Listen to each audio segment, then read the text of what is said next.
नमस्कार फ्रेंड्स, मैं राजू कुमार। आशा करता हूँ आप लोग अच्छे होंगे। और आज आप लोग को हम स्वागत करते हैं अपने आज की जो क्लास है आधुनिक भारत का इतिहास। इसमें हम पढ़ेंगे आज यूरोपीय कंपनी का आगमन। और यूरोपीय कंपनी का आगमन का आज दूसरा क्लास है। अगर आप इससे पहले वाला क्लास नहीं देखे तो आप हमारे चैनल पर जाकर जरूर उसको देखें। राजूस गोल को आप विजिट करें। और आज हम लोग पुर्तगाल और डच के बारे में कंप्लीट करेंगे। और मैं इस तरह से बताने का प्रयास करूंगा जो अब तक कहीं ना कहीं आपको सबसे अलग और सबसे बेहतर लगेगा। एक बार सरसरी निगाह से देख लेते हैं। हमारे देश में सबसे पहले आया पुर्तगीज कब 1498 में, दूसरा आया डच 1595 में, तीसरा आया अंग्रेज 1600 में, उसके बाद डेनिश आए 1616 में, फ्रांसीसी आए 1664 में और स्वीडिश आए 1731 में।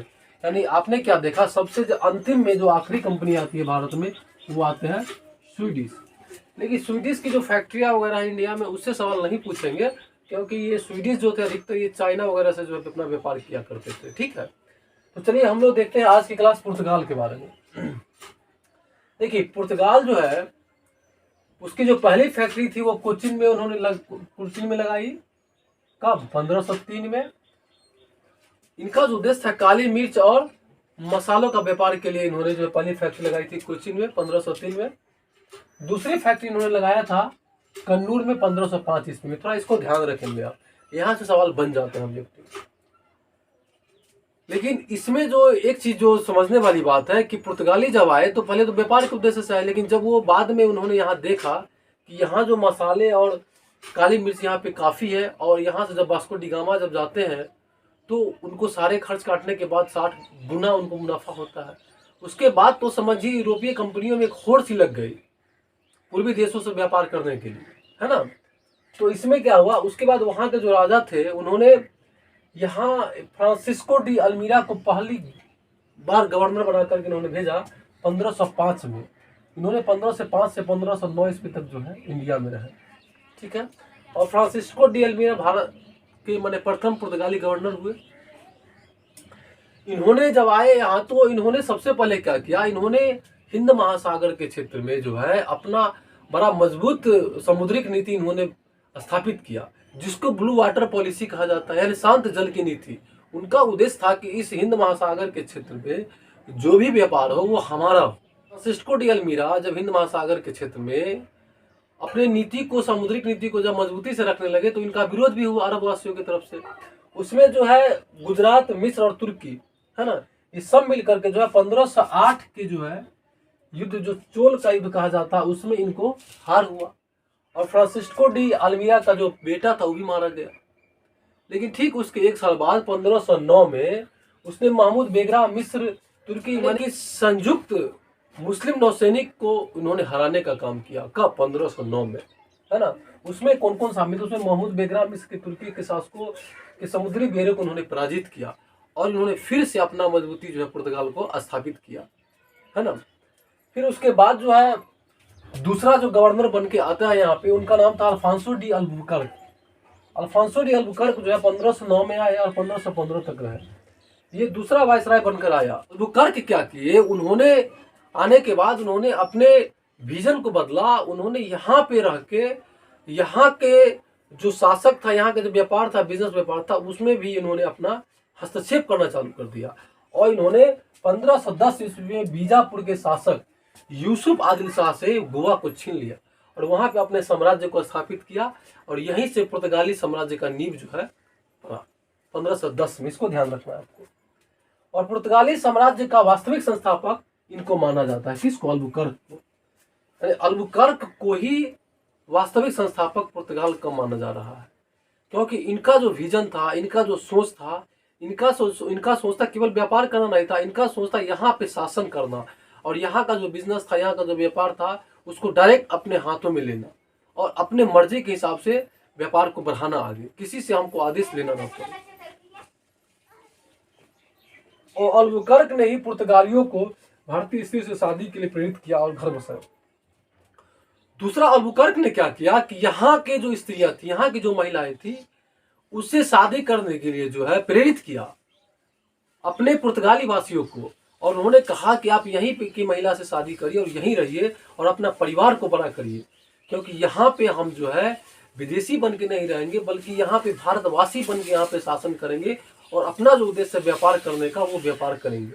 और इससे हमको मजबूती मिलेगा, हमारा इससे समाज मजबूत होगा, समाज बड़ा होगा, परिवार बढ़ेगा, गांव बढ़ेगा। इससे क्या होगा, हम यहाँ पे मजबूत होंगे। और विजयनगर के जो शासक थे कृष्णदेव राय ने तो भटकल में दुर्ग बनाने की इजाजत दे दिया, किसको, पुर्तगालियों को। अल्बुकर्क के बाद सबसे महत्वपूर्ण वायसराय हुए कौन, नीनो डी कुन्हा, आए कब, 1530 में। इन्होंने आने के बाद ही जो है एक बहुत बड़ा परिवर्तन किया। परिवर्तन उन्होंने क्या किया कि 1530 में कोचीन को जगह पे गोवा को अपनी राजधानी बनाया, ठीक है ना। कोचीन की जगह जो है गोवा को अपनी राजधानी बनाए।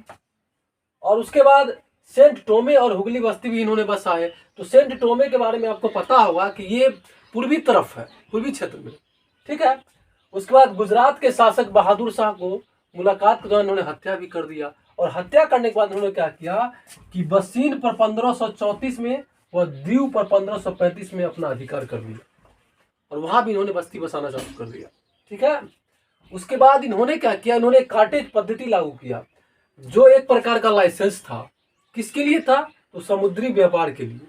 मान इसका कार्टेज पद्धति का मतलब ये था कि कोई भी देश हो या कोई व्यक्ति अगर अपने जहाज को हिंद महासागर में इधर से उधर आर पार करेंगे व्यापार के लिए, व्यापारी के लिए, तो उनका जो राशि निर्धारित था वो उनको एक तरह से कर कहिए, वो कार्टेज पद्धति के तहत जो है उसको देना पड़ता पुर्तगालियों को, तब जाके ही वो अपने जहाज को इधर से उधर कर पाते और अपने व्यापार को हिंद महासागर क्षेत्र में कर पाते।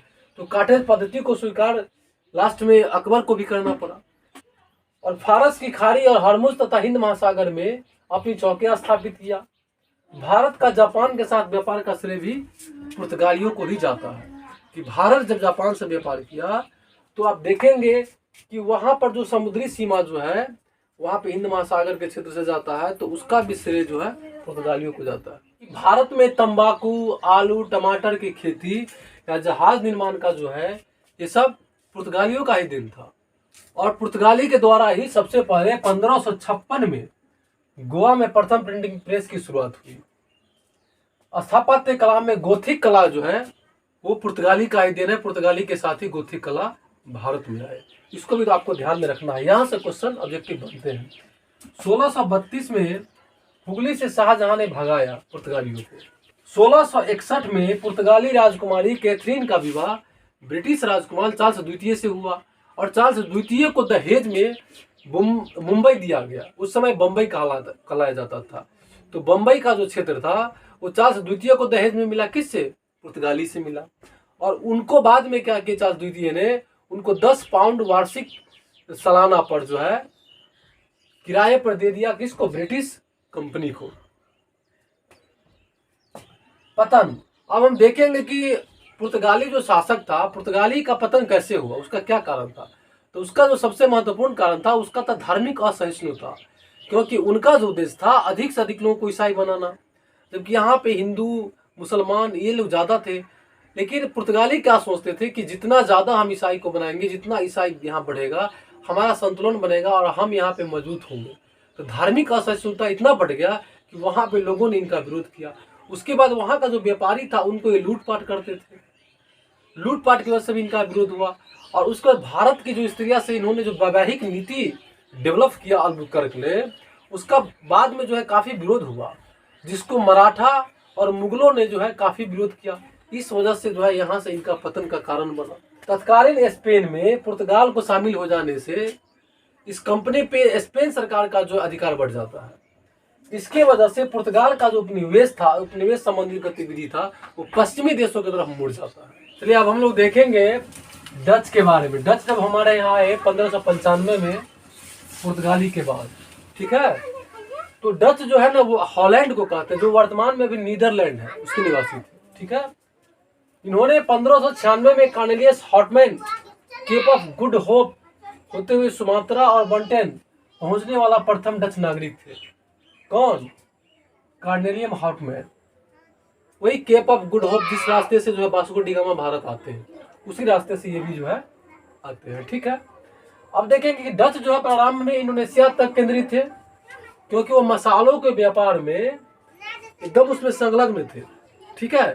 तो इंडोनेशिया का भारत के पूर्वी तट तरफ है, इसीलिए आप गौर करेंगे तो इंडोनेशिया की तरफ से जो भारत का जो पूर्वी तट है वहीं पे डचों का अधिकांश फैक्ट्रिया है, चाहे वो चिंसोरा हुआ, इग्लू या जो भी आप देखेंगे तो अधिकतर जो है उनका भारत के पूर्वी तट पर ही फैक्ट्रियां लगी डचों का, क्योंकि वो जो थे वो कहीं ना कहीं इंडोनेशिया से कनेक्टेड थे।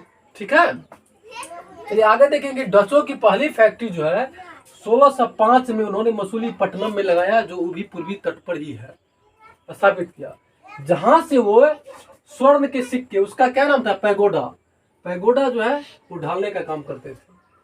किंतु बाद में जो है उन्होंने आगे चलकर उसी जगह को नेगापट्टनम में मुख्यालय बनाया, है ना, मसूलीपट्टनम से हटा करके नेगापट्टनम में अपना उन्होंने मुख्यालय बनाया।